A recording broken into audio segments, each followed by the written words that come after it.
The 1-2 punch we're going to break down in today's video have a combined 6 championship rings to their names, being the driving factors behind those NBA titles. They've been teammates in every season of their 10-plus year careers. The duo features the greatest shooter of all time, next to one of the greatest defenders of all time, as Stephen Curry and Draymond Green are a near impossibility to beat 4 times out of 7 in a playoff series, especially considering they have a much improved supporting cast around them in 2022, with the luxury of having Jordan Poole and Andrew Wiggins. After Gary Payton II was taken out on a cheap shot for the next 4 to 5 weeks, I see Jonathan Kuminga and Otto Porter Jr. filling in for GP2 just fine.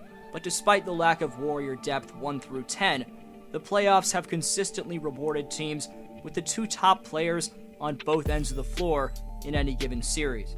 Steph and Dre have the potential to be just that against anyone they face, so this video shows you what makes Curry and Green seemingly impossible to beat in the postseason.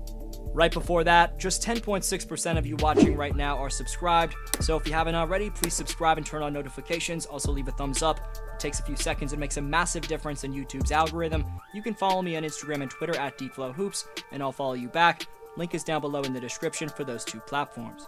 As the great Ray Lewis once said, defense wins championships, and Draymond Green has every defensive skill in the book. Green's constantly making fluid, well-timed rotations, messing up the passing lanes, and has the ability to play both the pick-and-roll ball handler and roller at the same time. Outstanding in drop coverage, Green stunts and hedges perfectly, and gives other defenders time to recover, using his body position to give himself an advantage. When Nikola Jokic was guarded by Draymond through the first few games of round 1, the Joker was shooting 9 for 28 from the field, just 32%, going 0 of 8 from three-point range, tallying 3 assists and 3 turnovers. Draymond also only had 1 shooting foul against him. While one of this game's all-time great defenders has the reputation for being overly aggressive, with some labeling him as dirty, here's what Draymond had to say after his Game 2 ejection. "I'm never going to change the way I play basketball. It's gotten me this far, gotten me 3 championships, 4 All-Stars, Defensive Player of the Year. I'm not going to change now."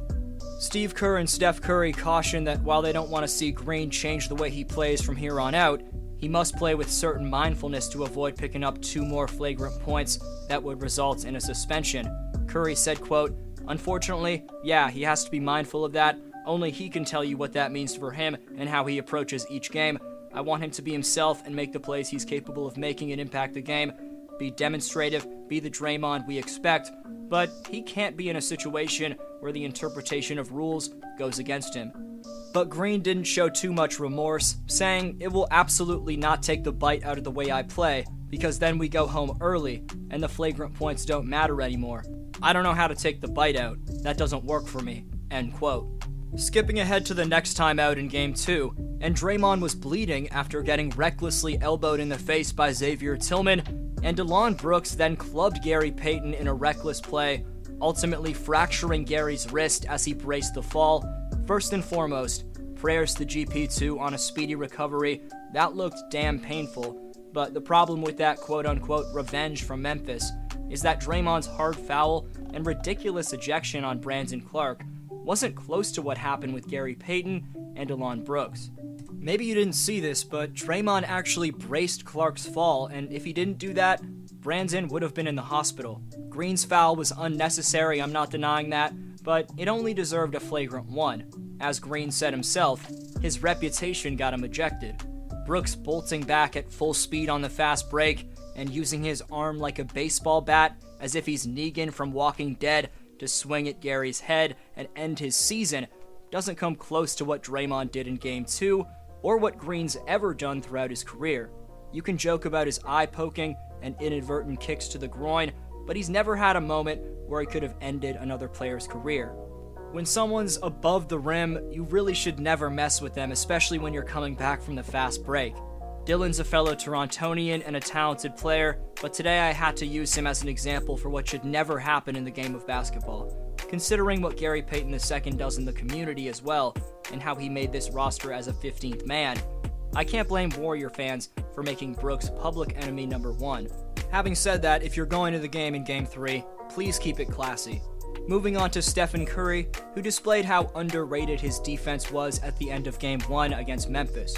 With under 30 seconds left and a chance for Ja Morant to walk it off, the footwork and balance from Steph to swiftly backpedal in 4 shuffles over to the weak side allows him to stuff Morant in a highlight game-winning block that was replayed all over social media. Players are shooting 20 for 55, which is 36% when guarded by Steph in these playoffs. Only one guard has defended more shots at a lower defensive field goal percentage, which is Drew Holiday. Jaw-dropper got his revenge in Game 2, dropping a 47-piece in a W, but he had some words for the 2-time MVP and 3-time champion post-game when they crossed each other at half court, which may not have been the greatest idea. Of course, Ja represents the next wave of dominant point guards, but playoff Steph is a different animal who Morant may want to think twice about poking.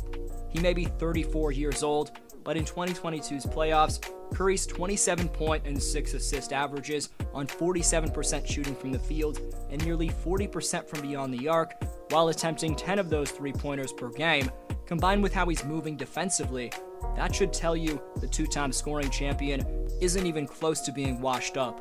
Mostly coming off the bench after returning from a sprained left foot, Steph scored 30-plus points in 3 out of 5 games in Round 1 against the Denver Nuggets.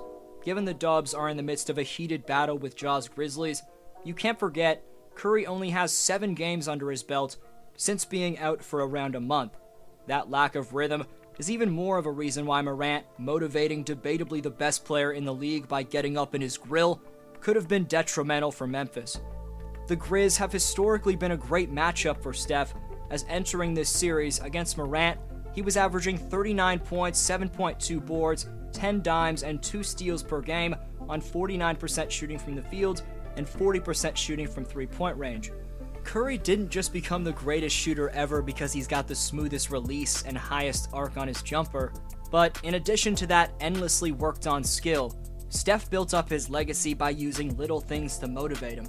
Whether it was getting picked behind 4 different guards in 2009's NBA draft, being called too small in his early years, or people claiming jump shooting teams could never win the championship, then there's the people who say Kevin Durant was the more important player in 2017 and 2018's championships. I'd respond to that with 2 simple facts. Firstly, Steph has the highest plus-minus of any NBA player by far since 2013, and secondly, from 2016 through to 2019, Steph's record without Durant was 27-4, while Durant's record without Steph was much worse at 23-17. That says a lot to me.